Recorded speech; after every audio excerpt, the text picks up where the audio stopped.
విశాఖపట్నం నుంచి మాకవరపాలెం వరకు ఏపీ మాజీ సీఎం జగన్ రోడ్ షోకు అనుమతి ఇవ్వలేమని అనకాపల్లి జిల్లా ఎస్పీ తూహిన్ సిన్హా ప్రకటించారు. మాకవరపాలెంలో నిర్మితమవుతున్న మెడికల్ కాలేజీ పనులను పరిశీలించడానికి ఎల్లుండి జగన్ రానున్నారు.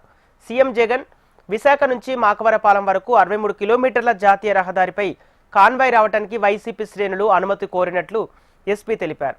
విశాఖ నుంచి మాకవరపాలెం వరకు హెలికాప్టర్పై మాజీ సీఎం జగన్ వచ్చేలా ఏర్పాట్లు చేసుకోవాలని సూచించినట్టు చెప్పారు.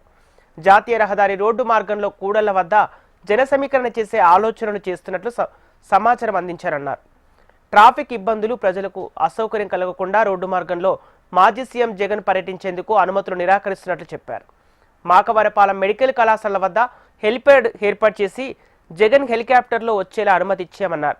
ఇటీవల కరూరు తొక్కిసలాట జరిగి 41 మంది మృతి చెందారని, అలాంటి ఘటనలు పునరావృతం కాకుండా చర్యలు తీసుకుంటున్నామని అనకాపల్లి ఎస్పీ తెలిపారు.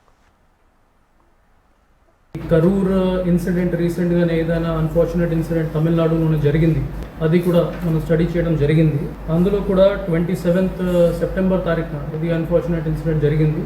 అక్కడ కూడా హెవీ క్రౌడ్ ఈ రోడ్ మీద రావడం అండ్ స్టాంపీడ్ లైక్ సిచ్యువేషన్ చేయడం జరిగింది.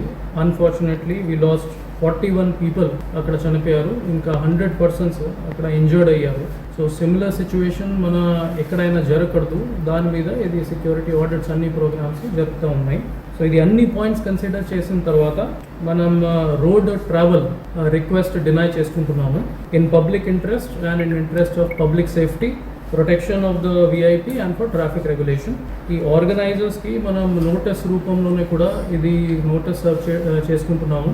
ఇది అన్ని పాయింట్స్ వల్ల మనం ఇది permission, road travel permission deny చేసుకుంటున్నాము. వాళ్ళు రోడ్ ట్రావెల్ కాకుండా వేరే మోడ్ ఆఫ్ ట్రాన్స్పోర్ట్ నుంచి లైక్ హెలికాప్టర్ అది వాళ్ళు పెట్టుకుని మనకి అప్లికేషన్ అప్లై చేసుకోవచ్చు. సెక్యూరిటీ ఆడిట్ చేసిన తర్వాత మనం అది అప్లికేషన్ కన్సిడర్ చేస్తాము.